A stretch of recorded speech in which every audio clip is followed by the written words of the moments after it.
Cody Peterson there. Do you see him? And he has something in his container. You know it's gonna be a good one. Okay, now that I got your attention, what's up, guys? Welcome to another video on my channel.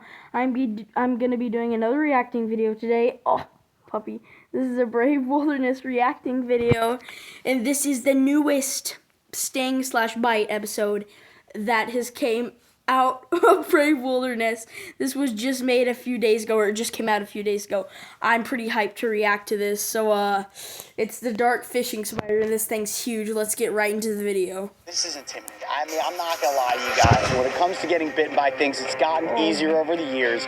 But this is the biggest spider I will have ever been bitten by. Oh my gosh. Ow, ow, ow, ow, ow, ow, ow. Oh yeah, that really hurts. Every once in a while, opportunity comes knocking. This morning it came knocking with 8 legs. I am sitting on the back porch of an Airbnb off of Caddo Lake. And I looked off the side of this dock-type structure this morning and saw this absolute beaster of a fishing spider. That is the dark fishing spider.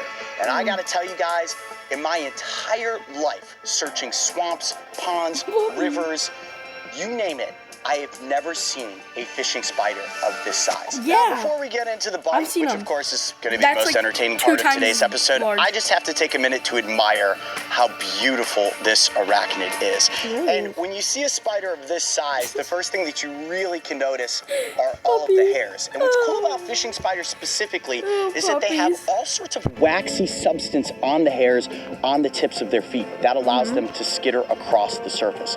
And this fishing spider specifically, this species is capable of going underwater and holding its breath for up to 30 minutes. The way that they do that is they capture little air bubbles in the hairs on the front of their faces so that they can breathe underwater.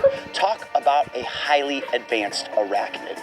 Now, when you hear this term fishing spider, you think, does this thing use a pole and sit out there on the dock by the bay and cast into the water and catch fish? No, it doesn't do that exactly, but it does something similar. They will sit right at the surface, and as small fish come up, tadpoles, frogs, even things like they can actually catch they will it. grab on, lock in with those massive fangs, inject venom, and then of course that venom, as you know with most arachnids, turns the internal system of the prey item into a bit of a milkshake. Sounds like a horror film. And then they slurp up the insides. I gotta tell you, if you were a tadpole or a fish, baby frog, and you came across this spider, it would be your absolute worst day. Now, I went to a lot of spider bites. We did the blue tarantula bite in Thailand a few months ago, but that was a provoked bite where I put my hand in front of its burrow and it launched out and bit me on the finger. This is going to be a little bit different. I'm going to actually try to hold the spider with my entomology forceps right behind the cephalothorax. So when you're talking about arachnids, they have a cephalothorax and then the abdomen. Now, what I can do is flip this up like that, and I might be able to. Oh, there is also that as an option. That container is big enough to where the spider can almost get out that bottom edge, and I don't think a bite is going to happen with it just sitting on my arm. Now, we know we've tried that in the past with some insect species.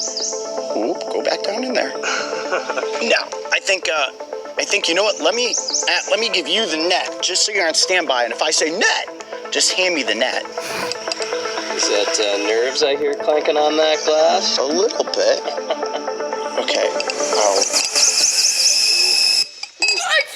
Get away! Oh my God. Dude. I think that the waxy substance on her fur is going to make her too hard to hold with entomology forceps. Which means I'm going to have to just use my fingers. Oh boy. Just when you thought this couldn't get any creepier. Almost got away there. That would have been bad. Let's try the net. Wow. Take this out. Now we're in business. Oh boy. Okay, I got her like that, and she can't actually get. Whoa, buddy, this might be the thumbnail to be had right there. Okay, I've got her in a spot where she can't actually bite me. Holy cow, look at those fangs, dude. Jeez, the fangs are huge. I gotta tell you, this is going to be. I tell you, now holding onto the spider, like my nerves have definitely calmed down a little bit. But when you look at those fangs, you think to yourself, "Oh, Coyote, what are you doing this morning? You're gonna take a bite from this fishing spider? How bad is this going to be?" Honestly, I got no idea. Here we go. You guys ready? Oh my God, already. I'm Coyote Peterson, and I'm about to enter the bite zone with the dark fishing spider. Here we go. 1, 2, oh boy, 3. If your phone always sounds too quiet, try this. This app unlocks 200% volume on your phone.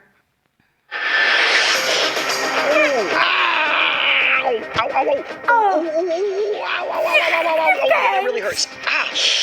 Ooh. Oh, yeah. Dude, full venom load for sure. Ow. Ooh, wow, it burns. Dude. It burns quite a bit. Oh my God. Woo! Okay. Spider safely in the capsule. Look at that. There's the 2 puncture marks from the fangs. You can see it's already starting to turn red. Little bit of blood. Wow, let me just scoot her off to the side there. Wow. At first, it had a bit of a searing pain. Honestly, just a few seconds in, and it's not much worse than... Gosh, I don't even know what to compare it to. It does not hurt at all at this point. At this point. Yeah. Well, it did it first, right? This like initial jolt of the venom. You can see venom there on the edge of my arm. But what does that show you? Okay, do you see the scraping mark it made? It didn't make like a normal mark. It made like almost like a scraping mark, not like a puncture mark. That's crazy because it like dug its fangs and like, ugh. Even something as large and creepy looking as a fishing spider is not necessarily something you need to be afraid of. The venom is completely all about the bark and not the actual bite. Is this a spider species that would ever just bite someone at random? Very unlikely. Considering the fact that you find these around the edges of water, sure you might see them by your boat dock, sure you might see one on your boat. As you can see from that bite, I think my reaction to it was more like, oh, you could actually feel the skin pop when the fangs went in, and that was kind of it. And look, she's not, look at, sometimes I've noticed this with animals after they give a bite, it's like, okay, I'm gonna completely play possum. Look at her. And now she's just being totally chill. Look at that. Bite induced into chill mode. And you have to think that even something like an arachnid like this, we don't necessarily want to put too much stress on the animal. It's exhausting for them to feel that sort of like, ooh, what am I doing here? I just want to get away. That bite is used as a warning to say, look, I'm big, I'm scary, leave me alone. That venom is oftentimes reserved just for prey items and as a worst case scenario defense. Had virtually no effect on me, and as you can see, the spider has no interest in biting me after the fact. If anything, I feel like she's just being pretty chill. Just say, hey, look, we can hang out just like this. You don't have to put me on your arm so that I bite you. I'm just willing to hang out and walk around on your hand. Wow, it is so cool. Ooh! Massive. Spider on the run. Spider on the run. Boy, does that remind me of arachnophobia. Now, the thing that's cool about where we are filming this episode is we are literally right on top of her house. And what we're going to do now is let her go back right off the edge of the boat dock to where she lives, and we're going to keep an eye on the bite to see what ultimately happens. But there you have it. If you are somebody who suffers from arachnophobia, this is Coyote Peterson telling you the largest fishing spider he has ever seen. They gave him a wallop right on the arm. Really does not hurt at all. So if you see one of these spiders out in the wild, admire it from a safe distance, you'll be just fine. And know that all they're interested in is eating tadpoles and fish and any other little unfortunate creature that comes across those monstrous fangs. Well, thanks for hanging out with us today. I'm sure you are going to become quite the star on the internet. I'm Coyote. Yep. And it has. He, she. Who knows? That was crazy. So, turns out fishing spider bites, their venom is not that bad. Well, I hope you guys enjoyed this video. I will say, I don't want to spoil anything, but I'm taking next week a very, very special trip somewhere. I'm pretty dang excited. I'm going to record some awesome content. The place I'm going, I'll tell you where I'm going closer to when it's time. Well, I hope you guys enjoyed that video. That was a crazy video. Thank you, Brave Wilderness, for letting me react to it. Even though I didn't technically get permission. It's fine. It's fine.